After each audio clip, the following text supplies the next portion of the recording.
Hello, my name is Marco, and I would like to tell something about relative genus bounds in indefinite Four manifolds. This talk is based on a joint paper with Ciprian Manolescu and Lisa Piccirillo, and it is split into two parts. In this part one, we will talk about the background, state the results, and give some applications. And if you're interested, you can also check out the second part, where I will discuss the proofs and some open questions. Before I start with the math, since I am the last listed speaker of the section, I have the honor and the pleasure to take a couple of seconds to thank the organizers for the Fleur and Kovanov section, as well as the organizers for the overall conference for their organizational efforts. So now let's go to the math. I would like to start by giving you the big picture of what I'm going to discuss and the main question that I'm going to consider. So I'm going to start with a big picture of a four manifold X. Then what I do is I remove a fourth ball from X, and what is left will be denoted by X circle, which is now a four manifold with boundary S3. And if I have a knot K sitting inside S3, I can consider smoothly embedded surfaces sigma sitting inside X with boundary K. So the question that I'm going to consider is the following. Given a fixed homology class alpha, what is the minimum genus of such a surface sigma that is smoothly and properly embedded with boundary the knot K and sitting in the homology class alpha? Here, I should note that the second homology of X is canonically isomorphic to the relative second homology of X circle relative to its boundary. So I can identify the two groups. And I want to stress the fact that I am going to focus on smooth embeddings, but one could also consider locally flat embeddings, and all the definitions that I'm going to give also have a topological analog where you replace the smooth embedding with a locally flat embedding. So I claim that this question is actually a common generalization of two classical problems, which are recovered as special cases. So the first special case that I'd like to quickly discuss is when the knot K is the easiest possible knot, namely the unknot.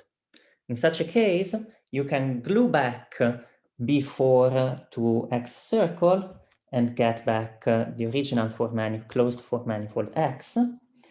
And in such a four manifold, you can cap off sigma with a disk to obtain a closed surface. So the question reduces to the question of the minimum genus. Given a fixed homology class alpha in a closed smooth four manifold X, what is the minimum genus of a surface sigma smoothly embedded in X and sitting in homology class alpha? And this question has some answers, mostly thanks to gauge theory. The first one is the proof of the Thom conjecture by Kronheimer and Mrówka. If sigma is a smoothly embedded surface in CP2, sitting in the homology class of D times the generator, then its genus is at least D minus 1 times D minus 2 over 2. And if you remember the genus degree formula for algebraic curves, what this is saying is that algebraic curves in CP2 are genus minimizing in their homology class. The Thom conjecture was generalized to symplectic surfaces in closed symplectic manifolds by Oshvat and Szabo. And what they proved is that these are still genus minimizing in their homology class. So this was the first special case that we recover.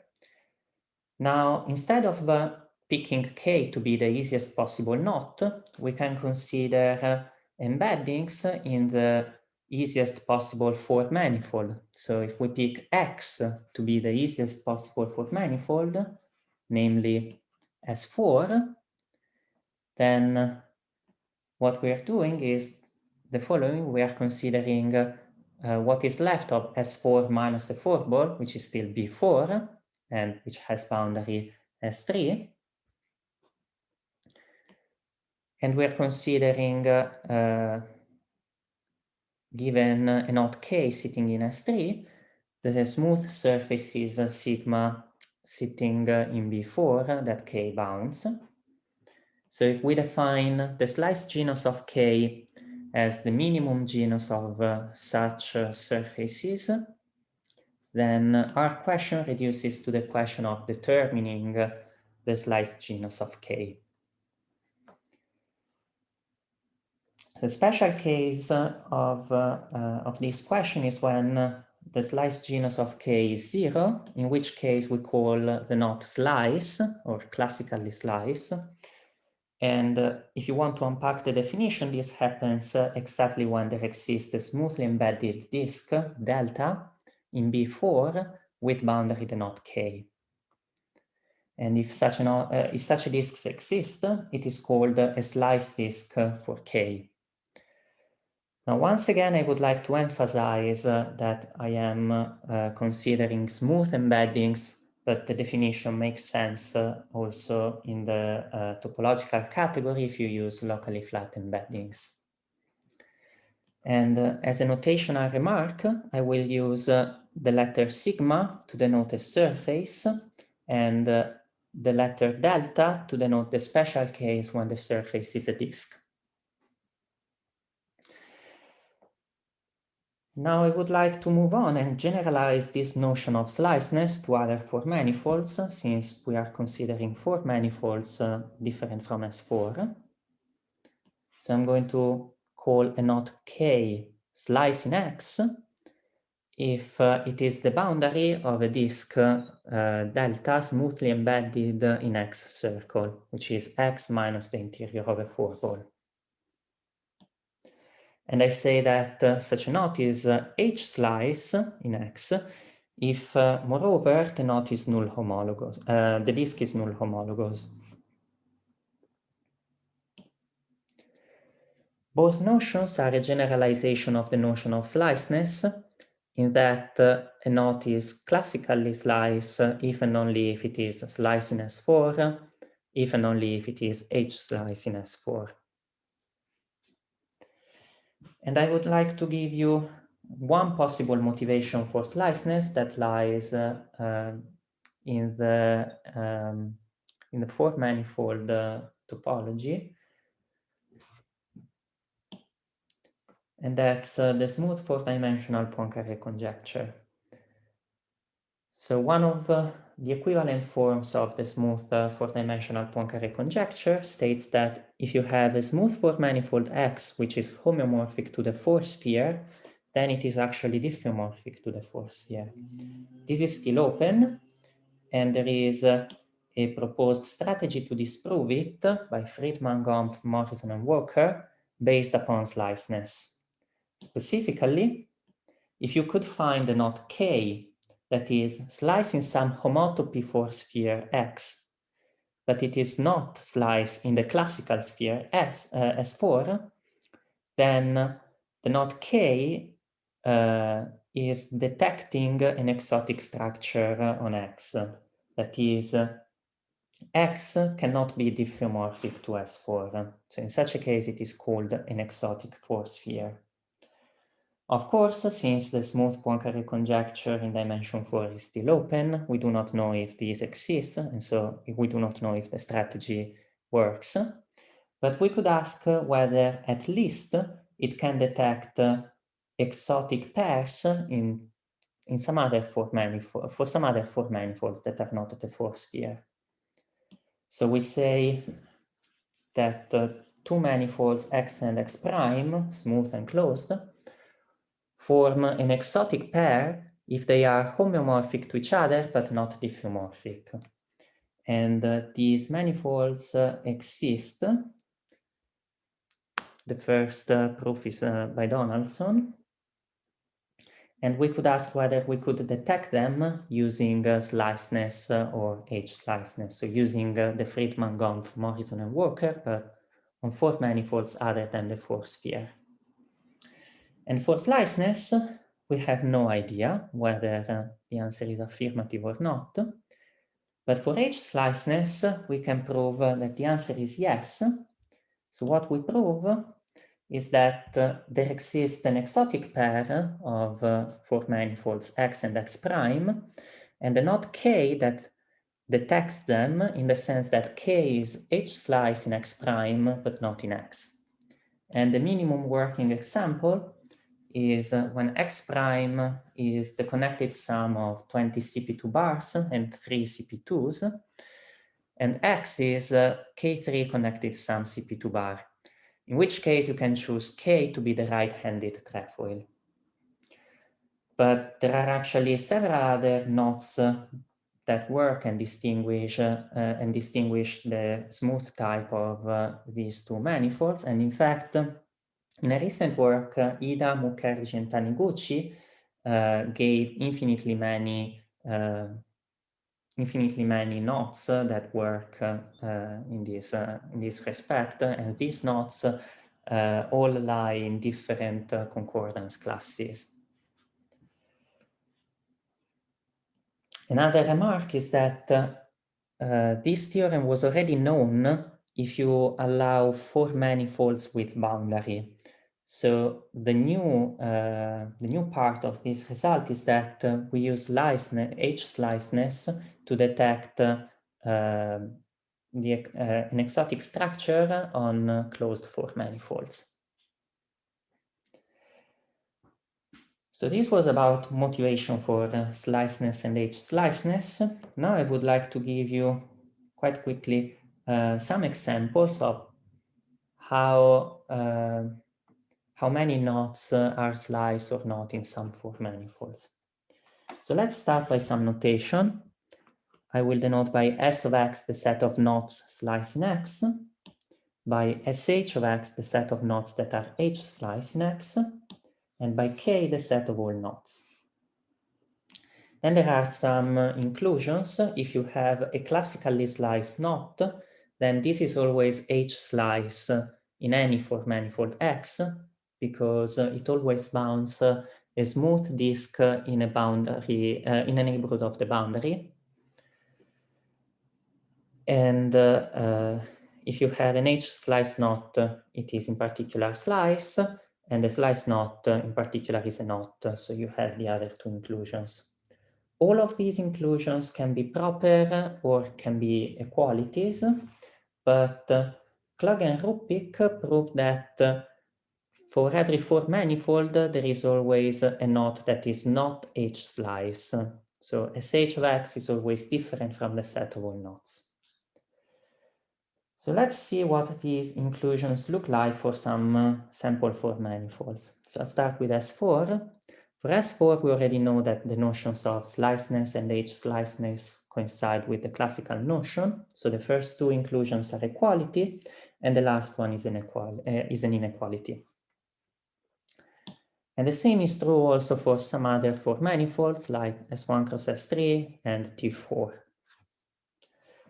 At the opposite end of the spectrum, we have S2 cross S2, where the first 2 inclusions are proper, and the last one is an equality. So all knots are sliced in S2 cross S2. Then the next example is more interesting, and that's the complex projective plane, where all 3 inclusions are proper. The last one, that is that there exists a knot that is not sliced in any homology class, is a very deep result of Yasuhara. Then the last example that I would like to discuss is the K3 surface, which is an indefinite 4 manifold, which can be defined by a Handel diagram such as this one. This is taken from Gompf and Stipschitz book. And for the K3 surface, we have that the first two inclusions are proper, and we actually do not know anything about the last inclusion. We do not know whether there exists a knot that is not slice in the K3 surface in any homology class.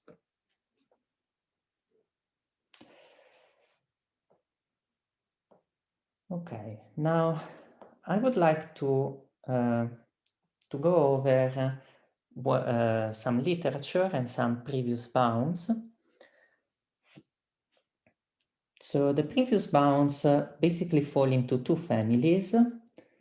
There are some topological bounds and some bounds for surfaces in negative definite Four manifolds. So I'll start from topological bounds.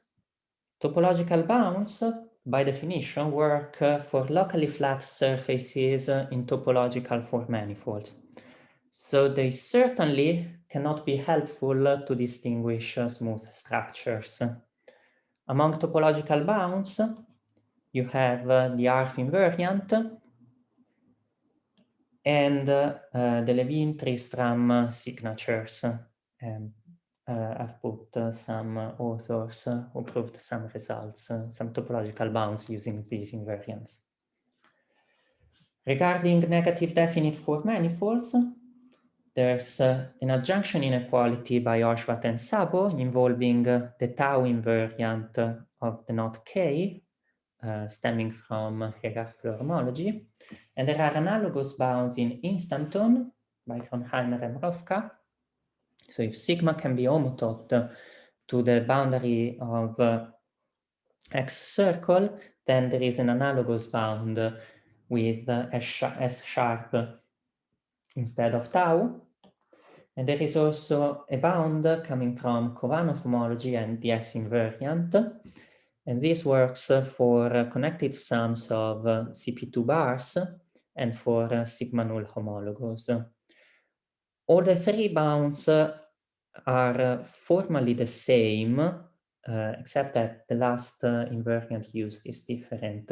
For the second and the last bound, just keep in mind that for some technical requirements, we are asking that the homology class of sigma is 0. So this is why we get a 0 on the left-hand side.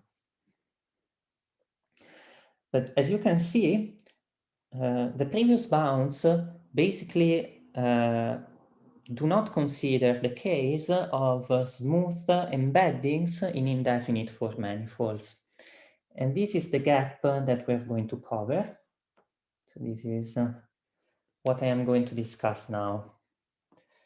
So before I state the first theorem, let me recall that given a closed Four manifold X together with a spincy structure, you can define its Oshwat-Szabo invariant, and this is in the simplest form a number in F2.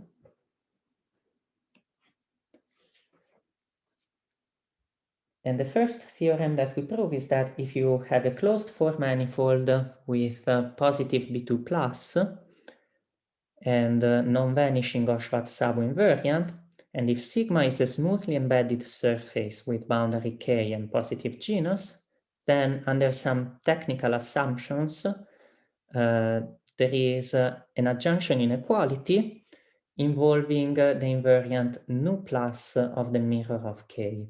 So nu plus is an invariant coming from Hegarth-Floer homology. This theorem is actually a generalization of Oshwat-Szabo's adjunction inequality, because if you pick K to be the unknot, you can cap off sigma with a disk, and then you recover exactly Oshwat-Szabo's adjunction inequality. But unfortunately, this is not very useful if you want to obstruct, say, H sliceness, because if you have a knot that bounds a null homologous disk in X, then the inequality is actually always true. So it doesn't give any restriction. So if you want to abstract H-sliceness, then the following theorem is more useful. If you have two closed symplectic 4 manifolds X and W with B2 plus congruent to 3 mod 4, then if the mirror of K bounds a non-null homologous disk in W circle with non-negative self-intersection, then K cannot be H-slice in the other 4 manifold. And this is actually a very strong result, because as a corollary, we can prove that the right-handed trefoil is not H-slice in the 4 manifold K3 connected sum CP2 bar, but on the other hand, one can show that it is H-slice in X prime, which is a connected sum of CP2s and CP2 bars. And so this actually exhibits an exotic pair because these two 4 manifolds are homeomorphic to each other by Friedman, but they are not diffeomorphic to each other. And the proof is rather simple, and it works as follows.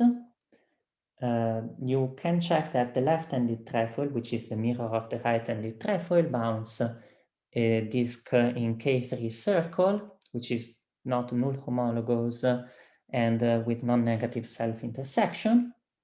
And so by theorem 2, you can prove that the right-handed trefoil is not H-slice in X. But on the other hand, the right-handed trefoil is H-slice in the complex projective plane. And so in particular, it is H-slice in X prime as well. And as a corollary of the corollary, we actually get that the right-handed trefoil is a topologically H-slice, but not smoothly H-slice, not in the 4 manifold X, because the right-handed trefoil is smoothly, hence topologically H-slice in X prime, but X prime and X are homeomorphic to each other, and the topological H-sliceness is a property that is preserved under homeomorphism. So the right-handed trefoil is topologically H-slice in X2, and we already know that it is not smoothly so. So again, we can see the dichotomy between topological H-sliceness and smoothly H-sliceness.